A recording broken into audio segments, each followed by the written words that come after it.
साथ संगत प्रेम से कहना, प्रेम सहिता को हंतो। संसार को जरूरत है, इस देश को जरूरत है,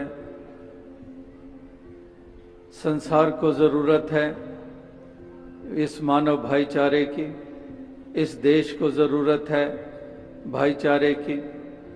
इंसान इंसान का वैरी क्यों रहे, इंसान इंसान के साथ दुर्व्यवहार क्यों करे, इंसान इंसान को जाति के लिहाज से नीची दृष्टि से क्यों देखे, इंसान मज़ो मिल्लत की दीवार खड़ी करके हिंसक रास्ते पे क्यों चले। सहनशील बनकर एक दूसरे के काम आने के जज्बे रखते हुए इंसान अगर इस धरती पे विचरण करें तो इस संसार का स्वरूप सुंदर बन पाए और इस देश को भी और मजबूती मिल पाए। लेकिन जहाँ पर हम संसार के इंसानों की मनोवस्था देखते हैं, इंसान मिलजुल कर चलने को तैयार नहीं है, इंसान संकीर्णताओं में लिप्त है, खुदगर्जियों में लिप्त है, अभिमान में चूर है और इस प्रकार से जाति, मजहब, संस्कृतियाँ, कल्चर्स, भाषाओं, प्रांतों, मुल्कों के दायरों में बंधा हुआ एक बटा हुआ इंसान बन के रह गया है। जहाँ पर गुरु पीर पैगंबरों ने जुड़ने और जोड़ने की बात कही, जहाँ पर सभी वलियों गुरु पीर पैगंबरों ने हर युग में इंसान को यही पैगाम दिया कि हमने मिलजुल कर इस जीवन के सफर को तय करना है, एक पीसफुल कोएग्जिस्टेंस कि हमने कोएग्जिस्ट करना है at the same time peacefully, not just coexisting. People are coexisting while fighting, we have to coexist peacefully कि एक शांति के साथ हमने मिलजुल कर इस जीवन के सफर को तय करना है, एक दूसरे की कदर करनी है, एक दूसरे की भावनाओं की, एक दूसरे की ऐसी एक फीलिंग्स की कदर करते हुए हमने इस तरह से अपने आप को ब्लेंड करना है। अनेकता में एकता इसी को ही कहते हैं। अगर एक फूल दूसरे फूल की कदर करना छोड़ दे, कई दफ़ा दास ने मिसाल दी कि फूलों के से सजी हुई क्यारी, किसी गार्डन में हम जाते हैं, बाग में जाते हैं, वहाँ पर क्यारी है, फूलों की क्यारियाँ हैं और एक ही क्यारी में अनेकों प्रकार के फूल नज़र आ जाते हैं। लेकिन कभी भी उस क्यारी में एक प्रकार के फूल ने ये नहीं कहा दूसरे प्रकार के फूल को कि तू इस क्यारी से बाहर निकल जा या फिर उसको नष्ट करने में लग जाए। वो एक दूसरे को सहते हैं, एक दूसरे की कदर करते हैं, एक दूसरे की खूबसूरती को एक्नॉलेज करते हैं और इस प्रकार से वो उस क्यारी का सुंदर रूप, बाग का सुंदर रूप बनते हैं। अनेकता में एकता का वो स्वरूप सुंदर बनता है। तो इस तरह से महापुरुष संतजन भी अनेकता में एकता की बात कर रहे हैं। इसी प्रकार से ऐसी एक महक और सुगंध, अलग अलग रूप, अलग अलग ऐसे स्वरूप ये हमें देखने को मिल रहे हैं। लेकिन ज़रूरत इस बात की है कि सुगंध ही फैलाई जाए, चाहे बंगला हो, चाहे उड़िया हो, चाहे पंजाबी हो, चाहे सिंधी हो, चाहे गुजराती हो, चाहे कश्मीरी हो, चाहे मिडिल ईस्ट का हो, कहीं का हो। ज़रूरत है महक ही फैलाने की, एक दुनिया को खूबसूरत बनाने की। तो इस तरह से एक महक फैलाने की ज़रूरत है, वरना दुनिया की संकीर्णताएं और दुनिया की हिंसक प्रवृत्ति, दुनिया के अहम, दुनिया के लोभ लालच, ये सब दुर्गंध ही फैला रहे हैं। एक दुर्गंध वातावरण को किस तरह से एक बोझल बना देता है, लेकिन सुगंध वो चारों तरफ सुकून प्रदान करती है। तो ये सुकून प्रदान करने वाली सुगंधी ये इसी सहनशीलता के कारण है, ये प्यार के कारण है, ये मिलवर्तन के कारण है, ये यूनिटी के कारण है। और दुर्गंध है नफरतों के कारण, ईर्ष्या के कारण, लोभ और प्रलोभनों के कारण। ये दुर्गंध ये संसार में बोझल बनाए हुए है वातावरण को। तो इसलिए महापुरुष संत जनों का कथन वो यही है हमेशा से कि हमने ऐसी भावनाओं से युक्त होना है जो भावनाएं हमें भी सुकून दें और औरों को भी सुकून देने वाली बने। इस मन में ऐसे भाव ही स्थापित हों जो भाव उत्तम माने गए हैं संतों, गुरु, पीर, पैगंबरों के द्वारा। मन तो मन है और मन के भाव भी होंगे। अगर मन है तो मन के भाव भी होंगे, अगर दिमाग है तो दिमाग के विचार भी होंगे। तो जहां पर दिमाग के विचार वहां पर मन के भाव, तो दोनों में ही शुद्धता चाहिए। मन के एक दिमाग के विचार भी वो भी कल्याणकारी हों और मन की भावनाएं भी कल्याणकारी हों, अपने लिए और औरों के लिए। अभी कल ही आपने देखा जहां हिंदुस्तान के प्रधानमंत्री जी ने सबको मुबारकबाद दी, जब हिंदुस्तान ने ऐसी अचीवमेंट की कि मंगल ग्रह की तरफ जो मंगलयान छोड़ा गया उसमें सफलता हासिल की गई और सबको मुबारकबाद दी गई। तो ये भी एक पहलू है, एक ऐसा पहलू जो इंसानों के काम आ सकता है, दुनिया के काम आ सकता है, जिसमें हिंदुस्तान में भी ऐसी कामयाबी करके दिखाई। लेकिन एक दूसरा पहलू भी है, दास विचार और भावनाओं की बात कर रहा है।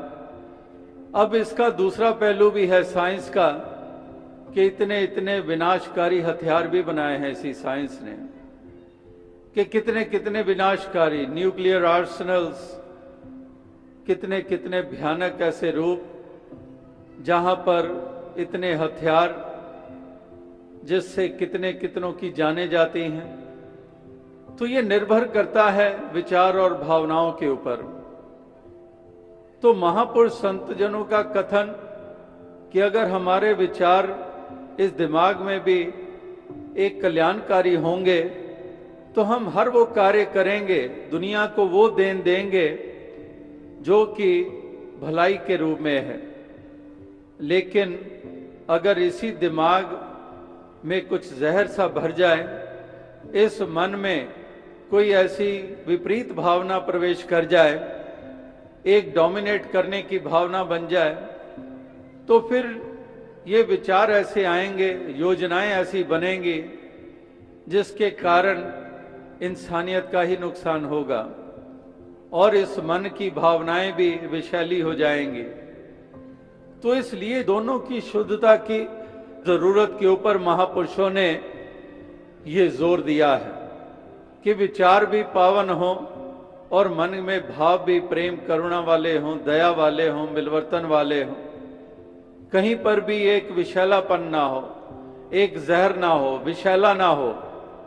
जहर हम जानते हैं, एक तरफ जहर और एक तरफ अमृत हुआ करता है। जहर जान ले लेता है और अमृत प्राण दे देता है।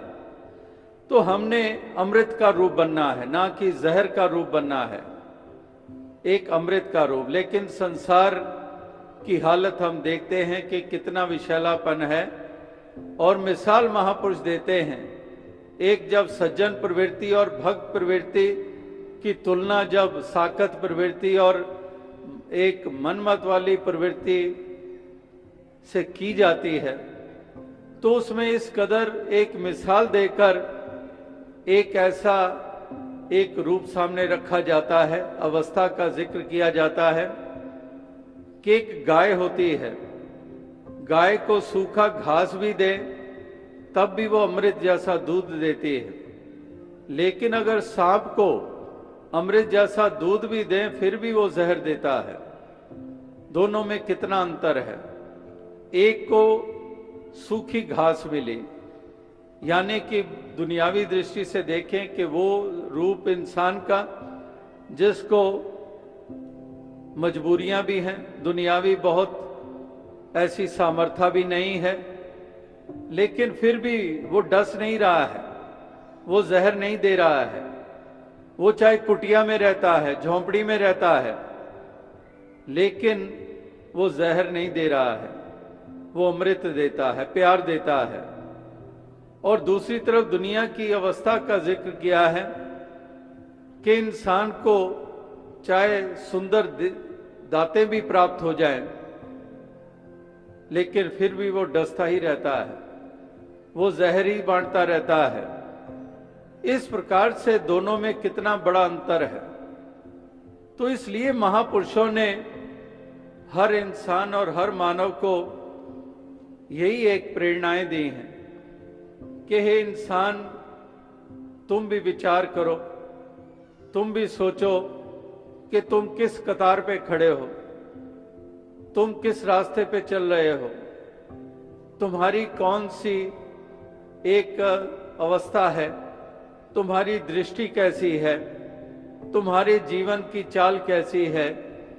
ये अपने ऊपर विचार करो, अपने आप का मूल्यांकन करो, अपने आप का एनालिसिस करो। जैसे कि आईने के सामने खड़े होकर अपने चेहरे के बालों को, वस्त्रों को देखते हो और थोड़ा सा भी वहीं पर कुछ कमी पेशी हो, उसको दूर करने में एकदम से अगर बाल बिखरे हैं, एकदम से हाथ सर पे चला जाएगा, जो बाल बिखरे हुए हैं उनको समेट लेते हो। अगर चेहरे के ऊपर थोड़ा सा भी दाग लगा है उसको पोंछ लेते हो।